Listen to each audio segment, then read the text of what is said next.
അങ്കിളെ എനിക്ക് വീട്ടിലത്തേക്ക് തോരൻ വെക്കാൻ 2 കൂമ്പ് എടുത്തോട്ടാ. കൂമ്പൊന്നും കാണൂലടേ, 2 3 അവിടെ എവിടെയെങ്കിലും കാണും, പറിച്ചോണ്ട് പോ.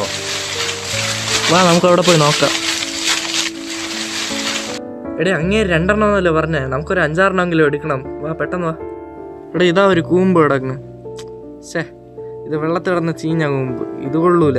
നമുക്ക് നല്ല ഫ്രഷ് നോക്കാം. വാ, വാഴ നിൽക്കണ മുമ്പ് തന്നെ നോക്കാം, അത് തന്നെ ഫ്രഷ്. എടേ ഇതോ ഒന്ന് നിൽക്കണേ ഫ്രഷ്, അപ്പുറത്തൊന്നും നിക്കണേടി. അപ്പൊ ഞാൻ ഇത് നോക്കാം. അപ്പൊ ഞാൻ അത് നോക്കാം. സെറ്റ്.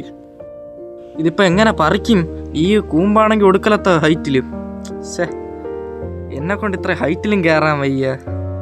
പൊന്നു വാഴയല്ലേ, എങ്ങനെയെങ്കിലും ഈ കൂമ്പ് താഴോട്ട് വന്നാലേ എനിക്കിത് പറിക്കാൻ പറ്റൂ. ഇതും കൊണ്ട് ചെന്നാലേ വീട്ടിൽ കറിയുള്ളൂ. എൻ്റെ പൊന്നു വാഴേ, നല്ല വാഴയല്ലേ, ഒന്ന് താഴോട്ട് വന്ന് പറഞ്ഞേ, എങ്ങനെയെങ്കിലും ഒന്ന് സഹായിക്കണം. ഇത് ഞാൻ ചാടി പറിക്കൂടാ. എന്റെ അമ്മച്ചേ, എന്റെ അപ്പുപോ, എന്റെ ദൈവമേ, എന്റെ അമ്മോ, എനിക്കിഞ്ഞി വയ്യേ, എനിക്കിഞ്ഞി തോരൻ വേണ്ടേ. കൂമ്പെടുക്കാൻ വന്ന മുறை കാണാനല്ല എൻ്റെ കട. നിങ്ങൾ വാഴയോടെ റൊമാൻഡ് കാണിക്കണം, ഇറങ്ങിപ്പോടാ. ഇവിടെയും രക്ഷയില്ല. എന്താടാ വാഴയുടെ അടുത്ത് അങ്ങനെയൊക്കെ കോപ്പറാൻ കാണിക്കണേ? ഞാൻ വാഴയെ സോപ്പിടുന്നു. എന്തിന്? വാഴയെ സോപ്പിട്ടാലല്ലേ വാഴയ്ക്ക് അലിവ് വന്ന് കൂമ്പ് നമുക്ക് തരൂ. സോപ്പിടണ? ഓർറ വീട്ടിൽ പോയി സോപ്പിടണ. നീ പോടാ.